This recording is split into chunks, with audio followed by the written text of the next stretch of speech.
guys, this is Sarah from Wake Away Life Coaching. Welcome back to my YouTube channel. I am so happy to see you here. I don't know about you, but this is week, 8 million of the pandemic. And I live in California, and so we're pretty shut down, which is why you get to enjoy my roots. Everyone gets to find out my natural hair color, because we can't even get our hair done. Can't do anything. Kids can't go to school. It's just a hot mess. I know I'm not the only one. But lately, the last 2 or 3 weeks, I have just been feeling like my mood is on the precipice of falling off the cliff. So I've done, as we all know, I'm a life coach. I've done a lot of therapy myself. I went to therapy school, so I'm pretty in tune with my feelings. And I don't self-medicate, so I really feel all my feelings, which I think is great. So they don't sneak up on me. They don't surprise me. I'm not stuffing them down. They're just living their grand life. And I have really noticed, like, every day, I just feel like I'm just an inch, like, about to fall off the cliff of really, depression. So I have been spending some time being quiet with myself and just kind of reviewing what I know about self-care. We've already done a series on self-care earlier in the pandemic. That seems like a million years ago, but it wasn't. It was March and April.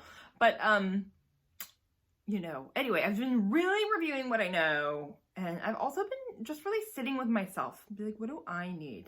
Because if you just sit with yourself, you will tell yourself what you need. It's actually a very beautiful thing.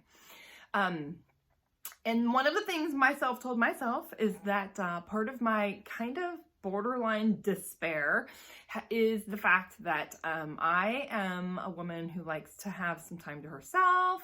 I'm pretty active in the community. I like to do my life coaching thing. I lead a women's Bible study, and I keep a lot of like pots on the stove. I'm an Enneagram 8. That's what I like to do. I like to do things, I like to be busy. And so it's a little bit hard because everything slowed way down, although there's also been a lot of blessing out of that. But this is normally my favorite time of the year. Have you ever seen that Target commercial where the woman is going down the aisle and it's like, it's the most wonderful time of the year, but it's not Christmas, it's back to school shopping season. I'm 100% in team school.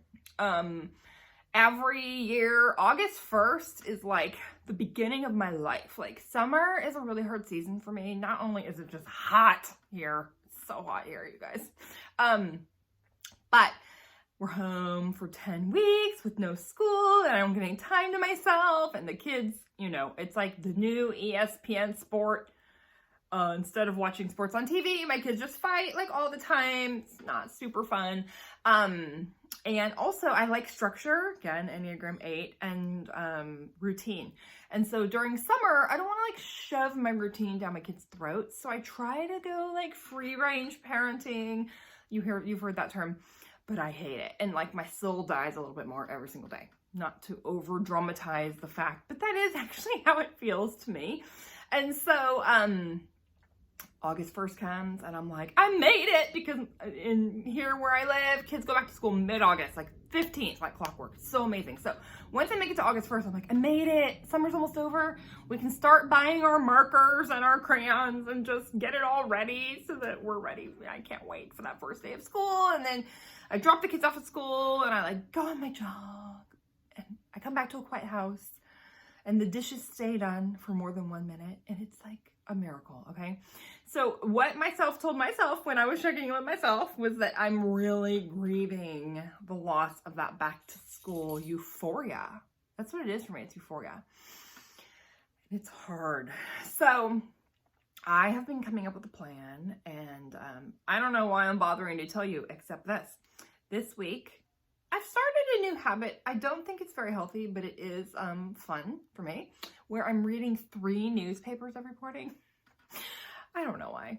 It's just really my way of trying to feel control over this total chaos. So anyway, I was reading in the New York Times an opinion piece, which I'm going to put up on the screen. I'm going to share it with you. And it's just like talking about that I'm not the only one. That we've hit a wall in this pandemic, and all of the researchers agree, and all the therapists are hearing like SOS, SOS from their clients.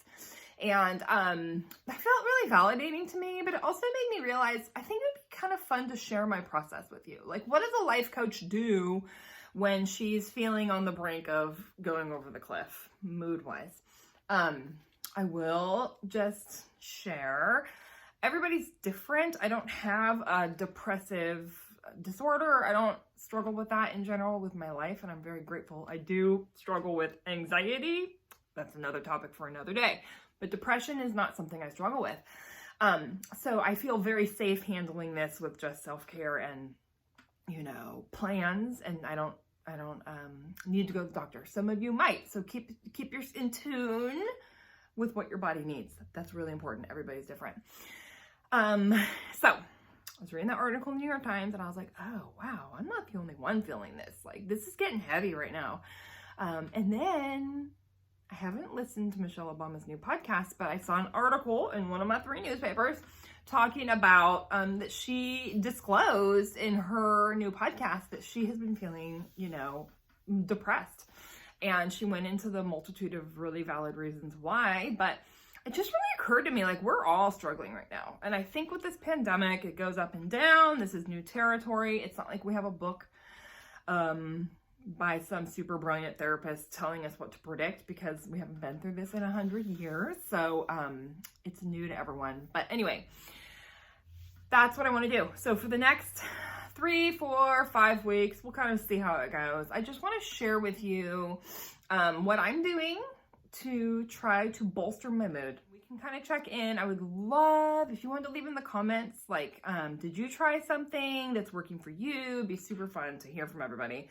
And just kind of go through this. Like, how can we find our joy? Michelle Obama said that. Everybody needs to know, I'm paraphrasing here. Everybody needs to be able to know what brings you joy, and we need to do those things right now. So that's what I'm gonna do. I'm just sharing how I'm finding my joy under really tough circumstances. I know we're all feeling the same way. So anyway, that's it. This is just an introduction to the series. Please come back next week. I'm going to talk specifically about things that bring me joy that I have found in the pandemic that are all free or super cheap. Because, goodness knows, none of us, I just heard on a new show that the savings rate has gone very high because we're all, nervous about money. So we don't want to be spending money left and right here. You found my channel, which is free, and I'm going to go ahead and bless you with some resources that I have found for free. Feel free to share things that you have found for free or for cheap in the comment section, because I always want more resources. I will file them away. Thank you so much for joining us. Come back next week to talk about finding joy. Also, you can check me out on my Instagram and Facebook pages, and they're also on my website, makeawaylifecoaching.com. That's probably the easiest way. So go ahead and go to my website, makeawaylifecoaching.com, and you'll find the links to my Instagram and my Facebook page, because every day for the next month, I'm going to post a photo of something that brought me joy that day. I'm super excited about it. So check that out too. While you're on my website, go ahead and become a subscriber. Once a month, you'll get an email from me, and it's content that no one else gets, just for my email subscribers. And I'm just so grateful for all of you. Thank you for joining us. Come back next week. Until then, be well, and I will see you next week. Bye-bye.